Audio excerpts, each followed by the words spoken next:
throughout it. And then now, do you know what's in the books? And we get onto the epic review of Youngblood #1, the first and only appearance of Hassan Hussein. The best story ever. One of the greatest stories ever. Tim's favorite. Oh, Yes. so good. So he favorite. has that and all of Final Crisis hanging on his wall. I read each and every one of them before I go to bed every night and when I wake up in the morning. Absolutely. Yeah. And I go to sleep with this every night. Chapel action figure. That's actually pretty cool. Not gonna lie. That's the one that Tim knew who he was. Yes. Yeah. On our 10th episode, I was like, "Does anybody know who this is?" And she's like, "Chapel." That would be Chapel. It's Chapel. Like, wow. Chapel? Is it Chapel? I wondered for decades, and then Tim figures it out in a split second. Yep. He just looks Chapel. He's the ultimate Youngblood fan. Yes. Well, guys, before we get into this roller coaster of a review, let me go ahead and give you the creative team on Youngblood. Oh, please do. Yeah. So, Youngblood with #1, created by Rob Liefeld. Plots, pencils, and inks, once again, are by Rob Liefeld. Dialogue is by Hank Canals. And not the immortal Dukeshire, but color design by Brian Murphy, and color separations are by Digital Chameleon. I love that last one. Take it away. Okay. Go ahead, SK. Whoa. Here we go. Youngblood #1. So we have two teams, not like the X-Men's, blue and gold team. The Youngblood are trying to be original with their away team and home team. We started off with their away team with Brahma, Riptide, Photon, Sci-Fire, Sentinel, and Cougar. Yeah, so we have that many characters to begin with, and they are going after the dictator in the Middle East, Hassan Hussein, who looks with me. very similar, very, very similar to Saddam Hussein. Keep in mind, this is made in 1992. Yes, we know it's supposed to be Saddam Hussein. They go after... They're just killing a bunch of basically nobodies. And then there's a part where we have Cougars getting thrown by, I believe it's Brahma. And again, it seems a lot like Colossus throwing Wolverine, their team, Oh, the big, fastball guy. special? Yes, the fastball special, the big strong guy. And then you got the little tough, rough guy going, "Oh, yeah, I love fighting and the taste of this or that." They're fighting. Brown gets his helmet knocked off, and then somehow his shoulder pads, I saw in a review, somebody pointed out that his shoulder pads, sometimes they're on, sometimes they're off in the middle of a fight. Yes. It's tactical. Yes. Maybe it's a superpower, but I don't know how. Somehow they're on and they're off. Eventually they get to Hassan Hussein, and it is Sci-Fire who suddenly starts doing his mental thing, and we have Hassan Hussein get his head blown off. It explodes. Yeah. And I was thinking, imagine this as a movie. Imagine, Hassan Hussein, you blew up a country.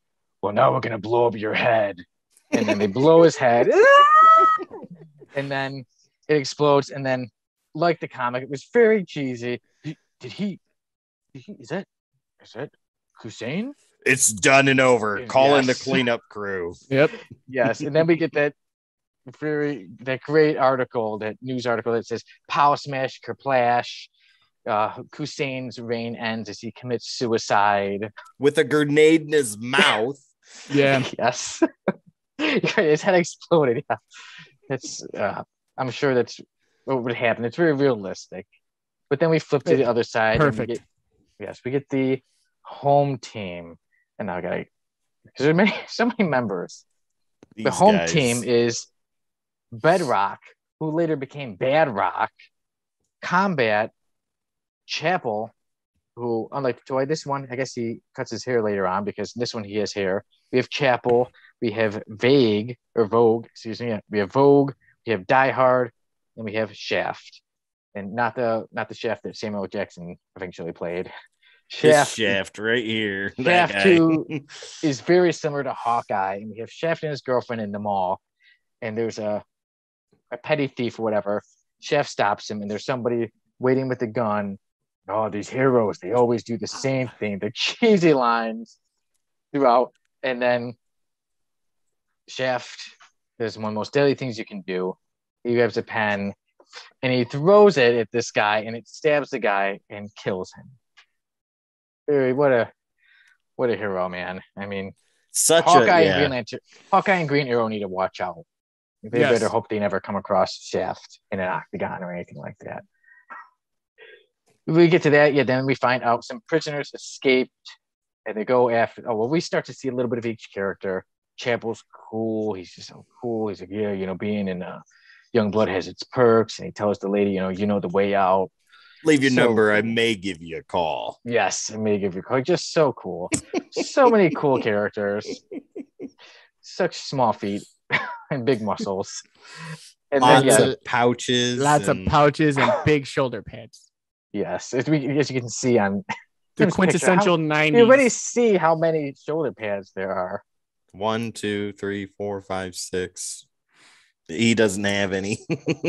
Yeah, he's got to be able to turn and throw pens, I guess. And Badrock was like a little kid. I'm like, Badrock, I thought was pretty cool looking character.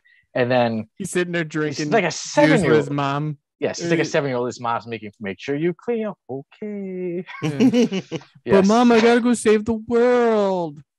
No, that's you're really how it gonna is. Finish your breakfast. It is truly how it is. And Have the a good last day. part is with these. Spoiler warning.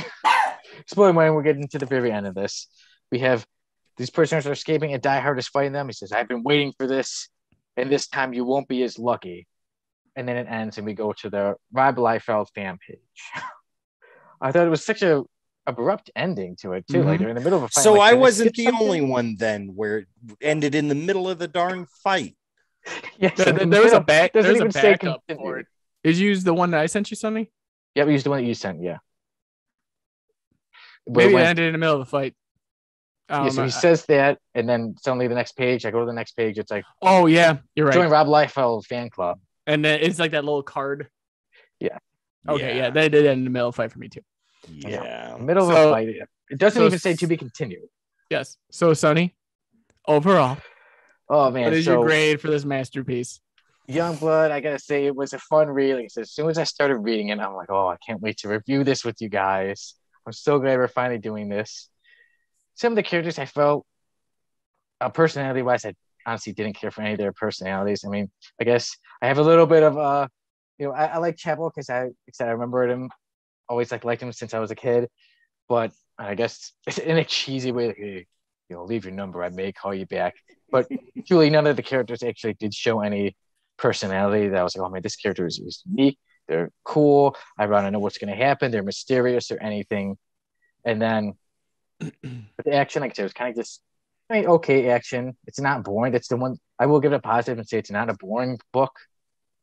And then too, like I said, I think some of the ideas for characters were good, but I feel like if this was a story that was rushed, like it just make all these characters, get it out there, and then but the story about didn't back it up. backstory later. Yeah, like we'll worry about that later. Just here's cool characters to look at, and then, but yeah, then we know Hassan Hussein. I thought that part was just pretty funny. I mean, but I did go into it knowing that like about his character. Whereas I was like, I wonder how somebody who's truly just like, man, this is going to be so good. This is going to be the X-Men or New Mutants or Teen Titans or something like that. And then they get this. I think it's more of a so bad it's good kind of thing. I think it's entertaining. This is the longest wait for like a review grade I've ever had. Waiting. I give Youngblood number 1 a 9.5 minus 4.5. I give Youngblood number 1 a 5 out of 10. Ooh. Because as funny as it is, as much as I can like laugh and joke, when I truly think about it, I'm like, when I compare this to other comic books, easy writing, the characters that are a lot of rip-offs of other characters, I'm like, it truly, all jokes aside, it has its reputation. It has its reputation for a reason, and I did see that. Sonny, I think that's the lowest grade you've ever given a book since I've been on the show. No, he's never given it this. This is the lowest. It's the lowest. He gave like 6.5 to Edge or Into the Venomverse or something. What was it? Wow. Something like it was in the Edge of Venomverse. Yeah, Edge of Venomverse. Yeah, but Youngblood #1, like I said, it is a 5 out of 10 for me. There was little entertaining parts, so I don't want to give it completely nothing. I still enjoy reading it, but like compared to other comics, it truly is not very good.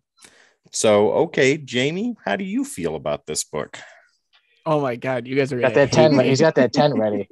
Yeah, no, dude, this book was so much better than Man of War. It blew it out the water for me. This book was complete trash. I hated the whole thing. It was better than Man of War. In my grade. So, like it just felt like, I know Liefeld started as a tracer, but stealing ideas isn't cool to me. When you have the fastball special going on in a comic, and then your guy who's an archer, that was the only cool part, is when he stabbed dude in the neck with a pen. I was like, okay, because John Wick would do that. That was cool. I didn't care about any of the characters. Like, after the fact, I can't even get whatever his name is. Bad whatever her name. Bedrock. Bedrock, who became Bad Rock. Yeah, Bad Rock. Right. Like that was just thrown in there randomly. Like, hey mom, can I finish my lunch and go play with my friends and save the world? And she's like, no, you gotta keep eating. You gotta drink your milk first, son. Yeah. Okay. No, this I would read this over Man of War. Because Man of War is trash. That was the worst comic I've ever picked up. There was some Sonny and I disagree on there were some good elements to this where it was, like Sonny said, there was fun, a lot of poking fun. I feel like this was more like a parody comic than anything else. Like, I just felt like Liefeld was like, let's see if I could just take everything, throw it into one, and make people enjoy it. But instead, we laughed. Overall, I give this a 4.5. Oh, you lied to me, sir. What did you tell? Until I gave it a 10.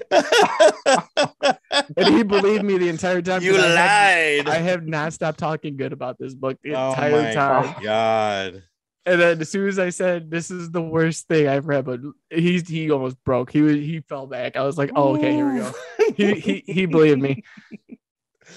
Okay, so Sonny, you just give us the grade. You give it a 5 out of 10, Jamie. We already know your thoughts. We're getting lower. You give it a 4.5. Well, I got a little bit to say. Tell us what you want to say. Don't hold back. So, please. Let me go over the good stuff first. Okay, so it was printed. No. Oh. There was a great idea for characters in here, right? So great idea for characters would be Bad Rock, Chapel, Die Hard, which is this guy right here. Now, by the way, Die Hard made no sense. Right, exactly. Is he an android? Is he a cyborg? Was in some thing, and then he's like, chamber? I must go do this for my freedom. And then I'm like, is he a good guy or bad? Right. Shaft was a good idea, and Sentinel were good ideas. Those were all good ideas. But it's just very poor execution. I've always said that Liefeld's characters are written better by other people than they are by Liefeld, because I don't think he can plot at all. And that's why he has other people write the dialogue for him. And sometimes that's not even good. Fabian can only do so much on New Mutants and X-Force. But when he took over on X-Force, that's when it started to get good.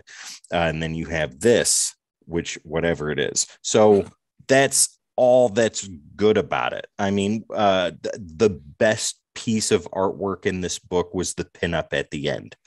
The rest of it was trash. And I don't say that lightly, right? I know at the time Liefeld was the hottest thing since the sun in comic books, right? He was right up there, top tier with Jim Lee and McFarlane and Silvestri and all those other guys. But the difference between those other guys and Liefeld is those other guys knew how to draw, and they knew how to do it well. And Liefeld, when Liefeld puts attention and focus into artwork, he can make really good artwork. Cover being one of those, right? When attention is and focus is put in. The pinup at the end of Youngblood #1 is another prime example. But when he rushes or puts no focus into what he's doing, it looks very sloppy and it looks incredibly amateurish, and it doesn't deserve to be on the printed page, especially with him being the person that he is. Another problem that I have is very tiny eyes or just no eyes at all. And that blew me away. There were lines we see everywhere. him right there, even on your picture behind. I see very tiny. Looks like it's like that. You see like a dot, or you just see eyebrows.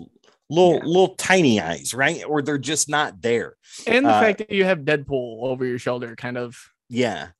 Sketch lines all over the place that didn't need to be there. I think Rob's work was just better when he was with a company that put him to task, like Marvel, instead of him being put to task himself. And it just was horrible. So writing and artwork across the board. So my overall it gets a 3 out of 10, and that is incredibly generous for me. And the only reason it gets that is because this was so much ridiculous fun to read. And Sonny, like you said, it was so bad it was good. It's so bad it's worse. This book is atrocious, and the only reason it sold as well as it did is because of who put it out. And if he would have given any thought to fans when he put this book out, we wouldn't have been thrown into the middle of a random storyline, like Jamie said, with a bunch of characters we cared nothing about. And yeah, it's just ridiculous. 3 out of 10. Yeah. And that's being nice. I give Youngblood number 1 a 5 out of 10. Jamie gives it 4.5 out of 10. Tim gives it a very nice 3 out of 10. I'm going to start collecting the series now, so that way I can actually read it and not care about Manowar. Well, I went to the next issue just to see, and again, it was throwing me more characters. I was like, man, I need to. Here's a fun fact for you. I've got a stack of Youngblood comics sitting in my comic collection. This comes from the guy that gave it a 3. Exactly. It's horrible, but I find these in the dollar bins, in the 50-cent bins. And the only good title that Rob Liefeld ever put out with Extreme Studios was Supreme, and even that was bad. But it was good enough to continue reading. And I say that when I read Youngblood, I was thinking, so are you guys familiar with the movie The Room, the Tommy Wiseau movie? Oh, hi, Mark. Yeah, exactly. I'm like, I think Youngblood is like the Room of comic books. I can get behind that. Yeah. I did not. Tearing me apart. I did not hit. Oh, hi, Mike. The cheesiness, the part where like I don't know if they really believed it was going to be good, but it just made everybody kind of laugh. The kid sitting there with the football, just looking at you. Yeah. And in suits, let's play football. Oh my God. I'm so glad we're done. Yeah, we should have Tommy Wiseau to direct a Youngblood movie. That'd be wonderful. And then he'd somehow find the money to make it happen. Wow. Yes. He could play Shaft or he could play all of them. Imagine that. Tommy Wiseau is Bad Rock. That's amazing. No, Mom. I do not want to drink my lunch. Why are you doing this to me? Tommy Wiseau is Chapel. Go. Yes. No, maybe I'll give you my number. Maybe not. Go. It would just be so funny and random. I think it'd be the only thing that can save Youngblood. There's somebody give me a pen. Swish. Oh man, that part. You mentioned the special effects, except the pen throwing. I don't have my arrows. I guess this pen will have to do. What are you doing with all the arrows? Where's my pens? Okay, I'm done. All right. But Youngblood, guys, we knew it would be a fun one. And with that, I think we could say that we can put Youngblood 1 to rest, and we could bid farewell to the legendary Hassan Hussein. Played by Tommy Wiseau. We can call it, maybe Tommy Wiseau may be the one man in history who can save Youngblood.